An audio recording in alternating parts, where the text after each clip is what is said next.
జిల్లా పరిషత్ ఉన్నత పాఠశాల నర్వాలో జీవశాస్త్ర ఉపాధ్యాయునిగా పనిచేస్తున్నాను.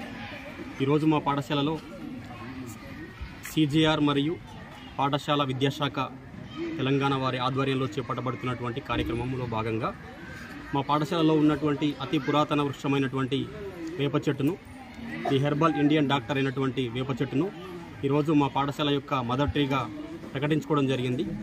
దాంతోపాటు ఇదే సందర్భంలో మా పాఠశాలలో ఉన్నటువంటి విద్యార్థులందరికీ నేల సంరక్షణ పైన, సహజ వనరులైనటువంటి నేల, నీరు, గాలి వంటి వనరుల సంరక్షణ పైన అవగాహన కలిగించడంతో పాటు వనరులను సంరక్షించుకుంటే మన జీవనం ఎంత సుఖమయంగా ఉంటుందో చెప్పడంతో పాటు వనరులు అనేటువంటివి మనము ఇష్టానుసారంగా వాడుకున్నట్లయితే మన భవిష్యత్ తరం అనేది చాలా ఇబ్బందికరంగా ఉంటుంది.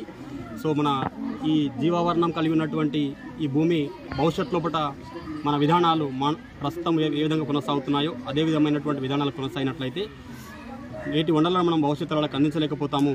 కాబట్టి ఈ సందర్భంలో నేను విద్యార్థులకు ఒక విషయం కూడా చెప్పడం జరిగింది. మహాత్మా గాంధీ గారు చెప్పినటువంటి ఒక సూక్తిని వాళ్ళకు ఇంట్రడ్యూస్ చేయడం జరిగింది. ఈ వనరులు ఉన్నటువంటిది మన ఆశ తీర్చడానికి మాత్రమే కానీ అత్యాశ తీర్చడానికి కాదని చెప్పడం జరిగింది.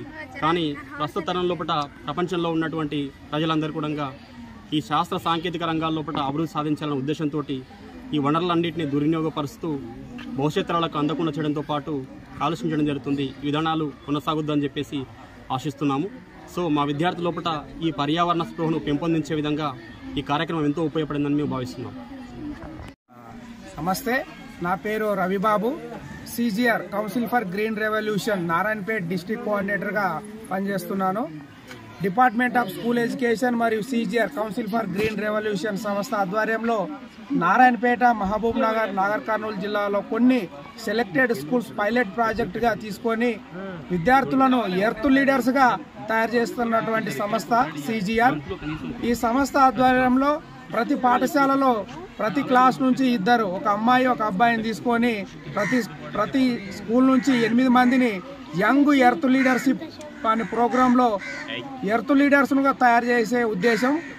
ఈ ఎర్త్ లీడర్స్ ద్వారా పాఠశాల ఆవరణలో కానీ, విద్యార్థుల యొక్క ఇంటి దగ్గర కానీ, వాళ్ళ గ్రామంలో కానీ పర్యావరణానికి అనుకూలంగా పర్యావరణాన్ని పరిరక్షించుకోవాలనే ఉద్దేశంలో ఈ సాయిల్కి సంబంధించి, వాటర్కు సంబంధించి ఈ పర్యావరణాన్ని, ప్రకృతిని కాపాడుకోవాల్సిన బాధ్యత యంగ్ లీడర్స్గా మనదే అని చెప్పేసి విద్యార్థులకు సెన్సిటైజేషన్ చేయడం జరుగుతుంది. ఈ సంస్థ యొక్క ఫౌండర్స్ శ్రీమతి లీలా లక్ష్మారెడ్డి గారు, వారు ఇద్దరు దంపతులు 14 సంవత్సరాల నిర్విరామ కాలంలో 35 లక్షల మొక్కలు నాటించడం జరిగింది. విద్యార్థుల చేత, యువకుల చేత, గ్రామస్తుల చేత పర్యావరణాన్ని దృష్టిలో ఉంచుకొని తమ జీవిత చరమాంకంలో 1,000,000 మొక్కలు నాటాలనే సంకల్పంతో చేస్తున్నటువంటి ఒక మహా యజ్ఞంలో ప్రతి పాఠశాల విద్యార్థులు, ఉపాధ్యాయ బృందం, ప్రభుత్వ అధికారులు అందరూ కూడా పాల్గొని పర్యావరణాన్ని కాపాడుకోవాల్సిన బాధ్యత అందరిదని తెలియజేస్తున్నాం. ధన్యవాదాలు.